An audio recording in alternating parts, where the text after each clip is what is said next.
25 novembre, journée internationale pour l'élimination de la violence à l'égard des femmes. Bonjour à tous. Chaque année, du 25 novembre au 10 décembre, le monde commémore les 16 jours de l'activisme contre les violences faites aux femmes et aux filles. Le thème cette année, violences fondées sur le genre, violences domestiques et institutionnelles, mobilisons-nous et brisons le silence. Le ministère de la Promotion de la Femme, de la Famille et de la Protection de l'Enfant a lancé une grande marche ce matin à Abidjan. Les cantines scolaires ivoiriennes sur la bonne voie pour cette année scolaire. Le programme alimentaire mondial PAM décaisse plus de 15 milliards de francs CFA pour les appuyer. Franck Wadio. La ministre de l'Éducation nationale, Kandia Camara, à la tête d'une forte délégation dans les locaux du programme alimentaire mondial PAM, dont le siège est situé à Rome, en Italie. La présence de la ministre Kandia Camara s'inscrit dans le cadre de la deuxième session ordinaire du conseil d'administration du PAM. À l'issue de cette rencontre entre les membres du conseil d'administration du PAM et les différents pays membres du programme alimentaire mondial, la Côte d'Ivoire s'est vue octroyer plus de 64 millions de dollars. Objectif: permettre au ministère de l'Éducation nationale, à travers la direction des cantines scolaires, de mener à bien sa politique de nutrition, de résilience et d'amélioration des repas scolaires. La Côte d'Ivoire fournit beaucoup d'efforts. En 5 ans, la Côte d'Ivoire a investi dans la construction de plus de 19 000 salles de classe, plus de 170 collèges et lycées, sans compter les nombreux équipements.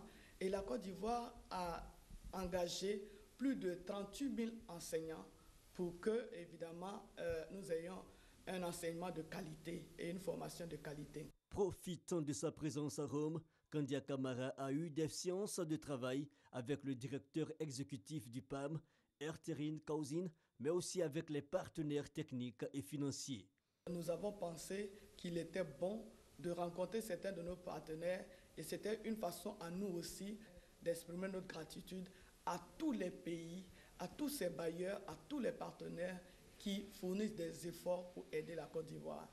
La ministre de l'Éducation nationale, à l'occasion de cette deuxième session ordinaire du conseil d'administration du PAM, a présenté les actions prioritaires menées par le gouvernement ivoirien en vue d'améliorer l'accès et la qualité de l'éducation en Côte d'Ivoire et surtout les défis à relever dans le cadre de l'école obligatoire.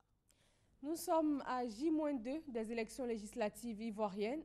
Du 7 au 17 novembre dernier, la Commission électorale indépendante CEI a procédé à la réception des dossiers de candidature. Aujourd'hui, elle va publier la liste officielle des candidats pour ce scrutin législatif. Clôture à Madagascar de la 32e session de la conférence ministérielle de la francophonie. Cette conférence se tient chaque année.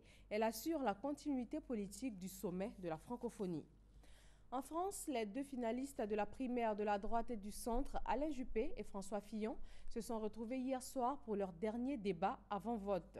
Les deux hommes ont échangé leur point de vue, programme contre programme. Aux États-Unis, la victoire de Donald Trump remise en cause par une candidate du Parti vert à la présidentielle américaine. Elle a collecté plus de 3 millions de dollars en moins de 24 heures pour faire recompter les votes électroniques dans 3 États clés, le Wisconsin, le Michigan et la Pennsylvanie. Il s'agit de savoir si des pirates informatiques n'ont pas faussé les résultats. Au total, Jill Stein doit lever 4,5 millions de dollars pour faire recompter les votes électroniques.